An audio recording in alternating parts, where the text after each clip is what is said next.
ఆగండి. మీ ఇద్దరు అసలు ఇక్కడికి ఎందుకు వచ్చారు? ఇది చూడటానికేనా? మీరు చేసిన పని వల్ల నా భర్తకు, మా అత్తయ్యకు ఏం గతి పట్టిందో తెలుసా? రిషిత,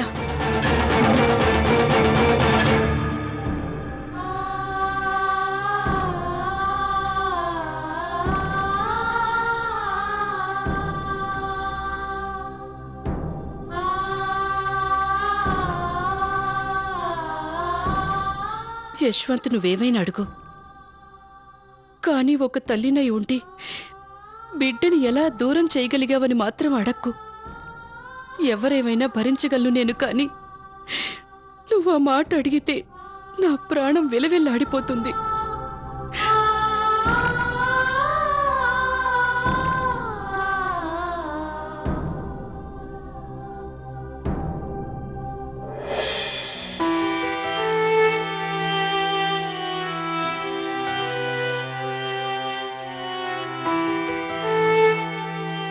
నన్ను ఆశీర్వదించమ్మా.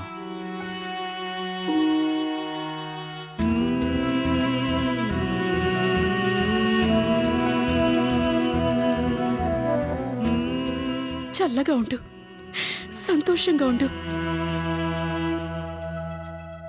ఆ పరమేశ్వరుడు యశ్వంతుడు మాత్రమే ఆశీర్వదిస్తారా అత్తయ్య?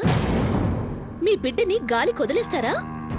ఓ తల్లికి బిడ్డలు ప్రాణంతో సమానం అంటారు. బిడ్డలు పెద్దవారైనా ఏ స్థితిలో ఉన్నా వాళ్ళ సంతోషాలని కోరుకుంటుంది. ఇక పిల్లల్ని ఆశీర్వదించటం అన్నది ఏ తల్లికైనా ఒక వరం లాంటిది.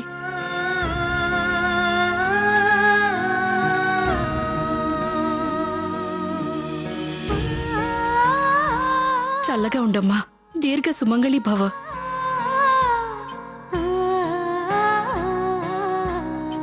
ఇప్పుడే వస్తానుండండి.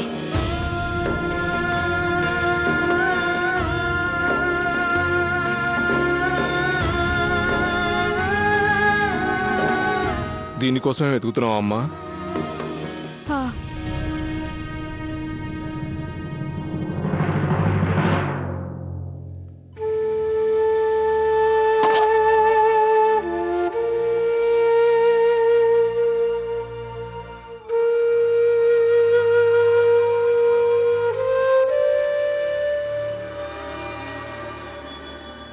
నా దగ్గర మీకు నోరు తీపిచ్చేయటానికి ఇవే ఉన్నాయి నాన్నా. మీకేమనిపిస్తుందా ఆకాష్ గారు? వీళ్ళిక్కడికి ఎందుకు వచ్చారు? మిస్టర్ సింధియా ఒక పెద్ద బిజినెస్ మ్యాన్. సో బంధాల కోసం వచ్చే అవకాశం లేదు. ఖచ్చితంగా ఏదో వ్యాపార నిమిత్తం వచ్చుంటాడు. బహుశా బంధాలు కొనుగోలుకో లేక మీకు విలువ కట్టడానికో. చూసుకోండి, యశ్వంత్ దగ్గర ఒక పెద్ద సూట్ కేస్ కూడా ఉంది. ఇదే వాళ్ళ మనోభావానికి సాక్ష్యం.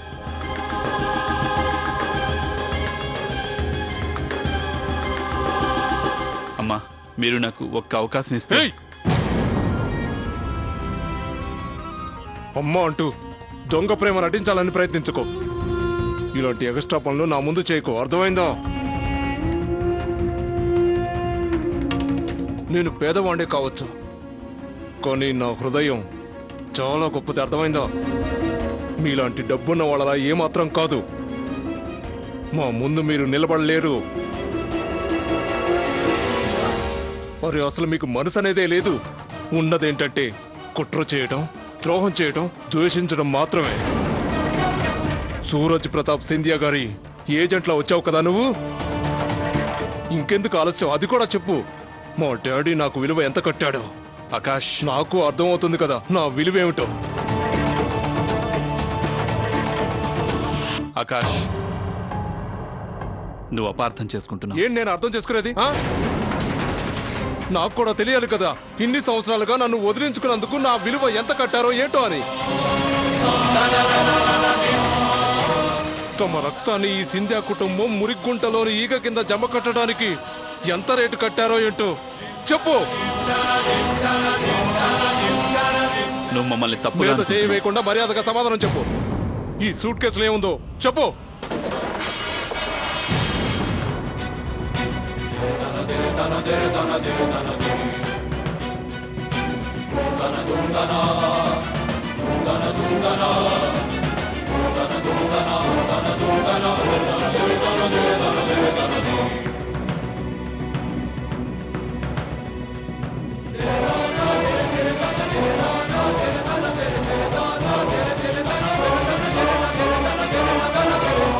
ఇందులో నీ తప్పేం లేదని నాకు తెలుసు.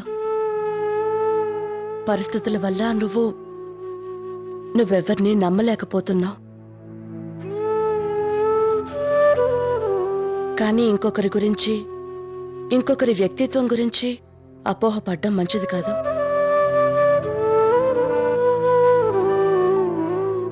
యశ్వంత్ గారు బంధాలకు విలువ కట్టడానికి ఇక్కడికి రాలేదు.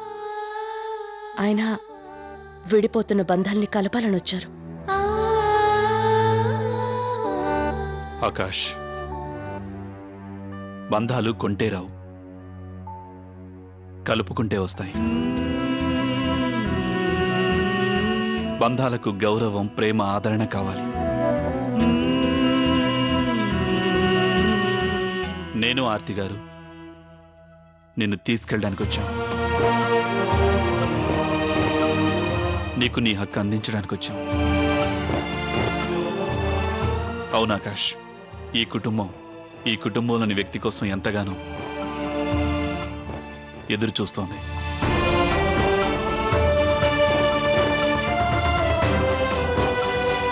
ఇంకా నిలబడ్డావేంటి?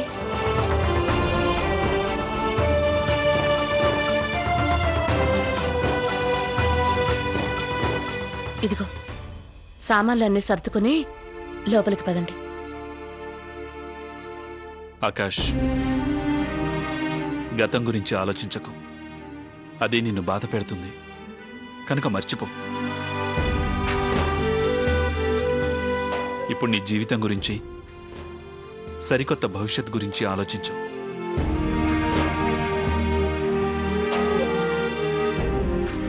ఏదేమైనా ఆకాష్, నేను నీకంటే పెద్దవాణ్ణి. నన్ను గుండెలకు హత్తుకోవా?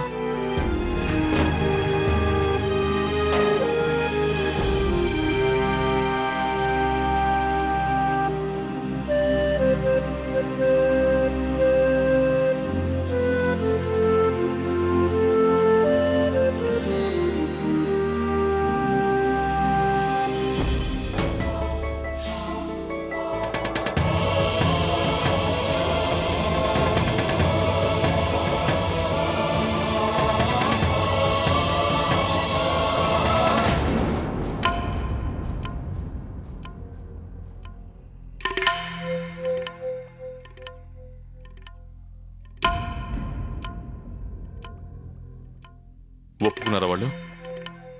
అవును డాడీ, ఒప్పుకున్నారు. ఒప్పుకుంటారులే.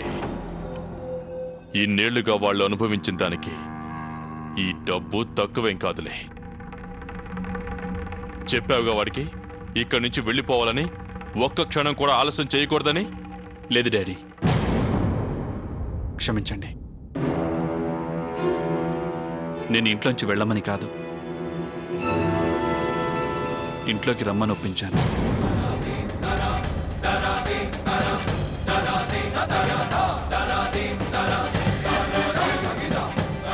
ఆర్తి గారు చెప్పింది అక్షరాల నిజం. నా బంధం ఈ ఇంటితో ఎన్నటికీ తెగిపోదు. అలాగే అలాగే డాడీ, అతను ఈ కుటుంబంలోని సభ్యుడే. తను వెళ్ళిపోవడం దేనికి? నేను ఈ ఇంటికి ఒక సభ్యుణ్ణి, ఒక తమ్ముణ్ణి అందిస్తున్నానన్న. తను మనవాడు. నాన్న, అతను ఇంటి బయట ఎదురు చూస్తున్నాడు. ప్లీజ్ నాన్న,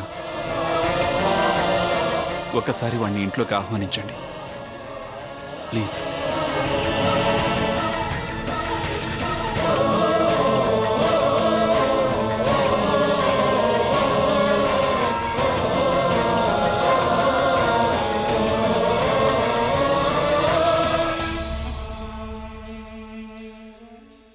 అక్క, ఈ ఇంటి గౌరవంతో పాటు ఈ ఇంటి కోడలు మన పిలుపు కోసం ఎదురు చూస్తోందక్క.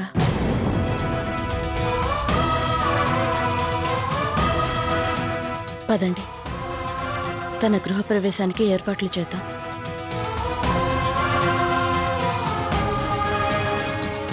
రా అక్క.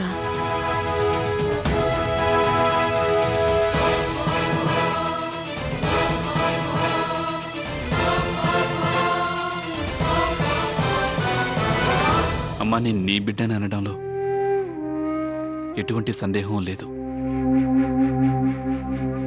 కానీ అమ్మా, తప్పిపోయిన మీ బిడ్డని నేను మీకు తిరిగి ఇస్తున్నాను. ఇదెంతో సంతోషకరమైన విషయం కదా. ప్లీజ్ అమ్మా, పదండి.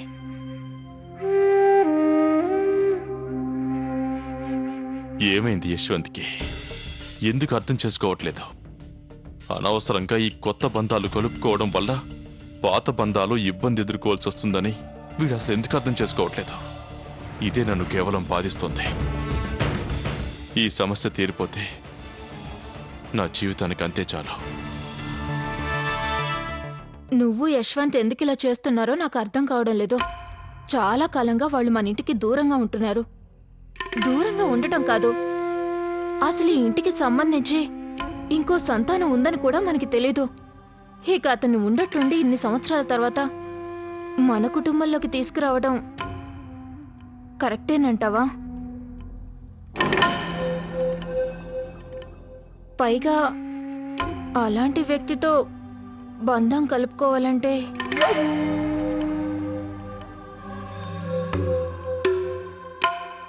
మనం ఈ ఇంట్లోకి వచ్చినప్పుడు మనము పరాయివాళ్లమే కదక్కా.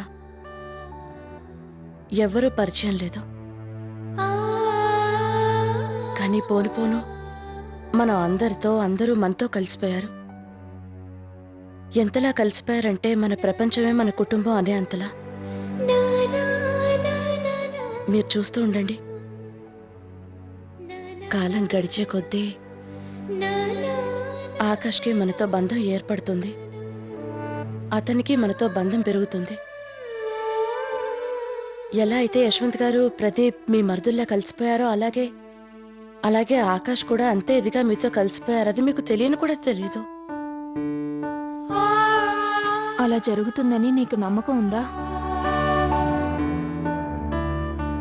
అదంత సులభం కాదు, కష్టమే, చాలా కష్టం. కానీ అసాధ్యం మాత్రం కాదు. ఇకేం ఆలోచిస్తున్నారు? మరిదిని బయట వెయిట్ చేస్తారా ఏంటి? పదండి, త్వరగా రండి. ఆకాష్ కళ్ళ ముందు తిరుగుతూ ఉంటే అందరికీ మావయ్య చేసిన తప్పే గుర్తుకొస్తూ ఉంటుంది. నువ్వు యశ్వంత్ చేసింది మంచి పనే కావచ్చు ఆర్తి, కానీ మిగతా వారు కూడా దాన్ని అంగీకరించాలి కదా. నీకెలా అర్థమయ్యేలా చెప్పాలి? అందరి మనసు మీ అంత విశాలంగా ఉండదు ఆర్తి.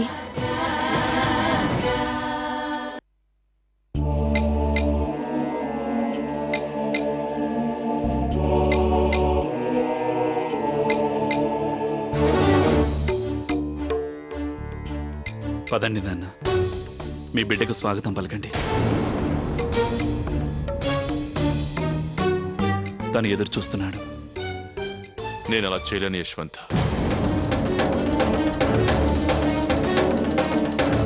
నీ మనసు మాట నువ్వు వింటున్నావు, దానికి అనుగుణంగా నడుచుకుంటున్నావు. నేను కూడా ఇప్పుడు అదే చేస్తున్నాను. నా మనసుకు ఏదైతే అనిపిస్తుందో అదే. కానీ నాన్న, నిజానికి ఇలా చూడు యశ్వంత్, ఇప్పుడు నీ నిర్ణయం తప్పు అని నీకు నేను చెప్పడం లేదు. ఒకవేళ నీ నిర్ణయానికి నేను రావాలి అని గనక నువ్వు అనుకుంటే అది సాధ్యం కాదా? మావయ్య, ప్లీజ్ ఒక్కసారి. నేను ఆ పని చెయ్యలేదు. మీకెందుకు అర్థం కావట్లేదు అసలు? కేవలం ఎందుకేనా? గతంలో నేను చేసిన ఒక చిన్న తప్పుకి నా కుటుంబం ముందు ఈ రోజు అపరాధిగా నించున్నందుక? నిర్ణయం తీసుకునేందుకు, మనసులోని మాట చెప్పేందుకు అధికారం కోల్పోయానా నేను? లేదు నాన్న, ఈరోజు మీరు ఇలా అంటున్నారు, కానీ ప్లీజ్ ఇంకెప్పుడు ఇలాంటి మాటలు అనకండి. మీరు ఈ ఇంటికి పెద్ద మావయ్య, మా అందరికంటే పెద్దవారు. మీ వల్లే మేమంతా ఉండగలుగుతున్నాం. అవును నాన్న, మీకు సంపూర్ణ అధికారం ఉంది. కానీ ఇలా ఎన్నడూ ఆలోచించకండి. మా అందరి హృదయాల్లో మీకు స్థానం లేదని. మేము ఆ విధంగా ఎంత మాత్రం ఆలోచించలేము నాన్న, ఎన్నటికీ ఆలోచించలేము.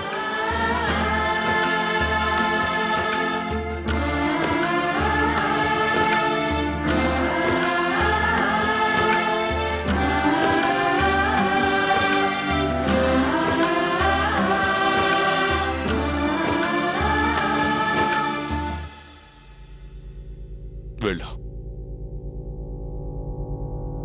వాళ్ళని తీసుకురా.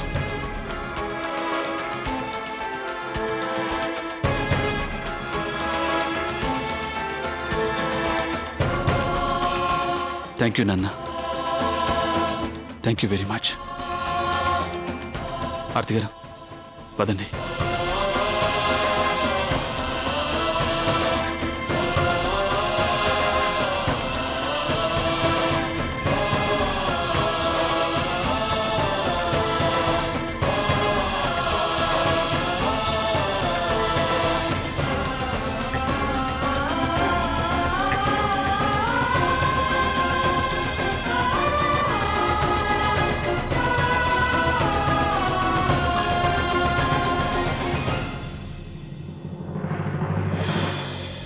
पुनर्विवाह